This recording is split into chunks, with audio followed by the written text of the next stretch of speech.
CM Arvind Kejriwal ने मणिपुर हिंसा पर प्रधानमंत्री मोदी पर तीखा हमला बोलते हुए कहा है कि 3 महीने से ज्यादा वक्त बीत गया मणिपुर हिंसा को, लेकिन पीएम मोदी मौन है। मणिपुर पर क्या कहना चाहेंगे इस तरह की वीडियो?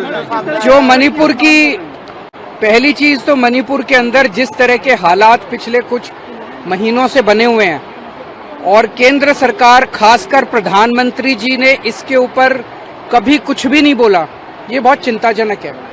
कोई कार्रवाई नहीं की गई इस बारे में। और कोई दूसरी चीज, जो कल वीडियो पूरा वायरल हुआ जिसमें 2 बहनों को जिस तरह से निर्वस्त्र करके उनको परेड किया गया और उनके साथ सामूहिक तौर पे गलत काम किए गए, उससे पूरा देश की आत्मा झकझोर दी है उन वीडियोस ने। पता चला कि वो वीडियो अभी के नहीं है, 2.5 महीने पहले के हैं और 2.5 महीने के अंदर वहां की सरकार ने इस बारे में कुछ भी नहीं किया। ये बेहद शर्मनाक है, ये क्रिमिनल है, ये आपराधिक मामला बनता है। मैं बेहद दुख के साथ मुझे कहना पड़ रहा है कि इसके लिए मणिपुर सरकार और केंद्र सरकार दोनों जिम्मेदार हैं। अक्सर देखने में आया है कि इस तरह के जब भी कभी देश में वाकया होते हैं तो प्रधानमंत्री जी चुप्पी साध लेते हैं। ये एक कमजोर लीडर की निशानी है। एक कमजोर लीडर होता है कि जब समस्या आती है तो वो चुपचाप अपने कमरे में बंद होके बैठ जाता है।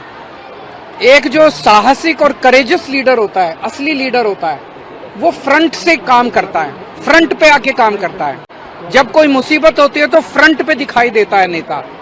ऐसा नहीं होता कि मुसीबत आने पे चुप्पी साध के और अपने कमरे के अंदर बंद होके बैठ जाओ।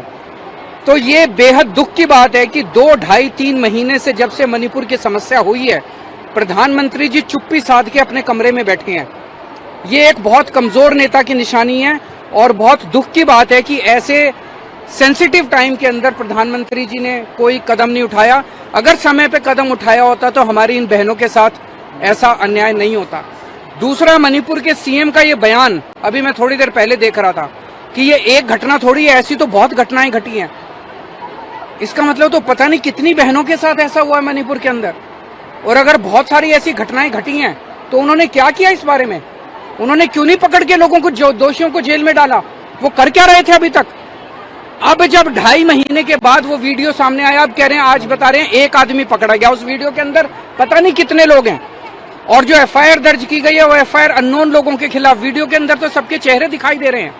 तो ये सरकार की बिल्कुल क्रिमिनल, जो भी कह लीजिए, कॉन्स्पिरेसी, नेग्लिजेंस, उसके अंदर कल्यूजन, जो भी कह लीजिए, लेकिन पूरे देश की आत्मा को इस इंसिडेंट ने झकझोर के इस्तीफे की मांग की जा रही है वहाँ के सीएम की। क्या आप भी मांग करेंगे उनको इस्तीफा देना चाहिए? क्योंकि पहले भी वो पेशकश कर चुके थे उनका सीएम जो इस्तीफा। मेरा सबसे पहला है कि मणिपुर के अंदर शांति बहाल की जाए, जैसे भी की जाए, जिस भी तरीके से शांति बहाल की जाए। ये एक ऐसा सेंसिटिव मामला है जिसमें मैं कोई राजनीति नहीं करना चाहूंगा, लेकिन कुछ भी करके प्रधानमंत्री जी को सामने आना पड़ेगा। कमरे के अंदर चिटकनी मार के बैठने से प्रधानमंत्री, देश का प्रधानमंत्री, अगर देश के अंदर समस्या चल रही है और अंदर कमरे के अंदर चिटकनी मार के बैठ जाएगा तो फिर देश कहां जाएगा? कौन संभालेगा देश को? प्रधानमंत्री जी को सामने आके और इसकी जिम्मेदारी लेनी पड़ेगी और कुछ ना कुछ कठोर और इफेक्टिव कदम उठाने पड़ेंगे। कांग्रेस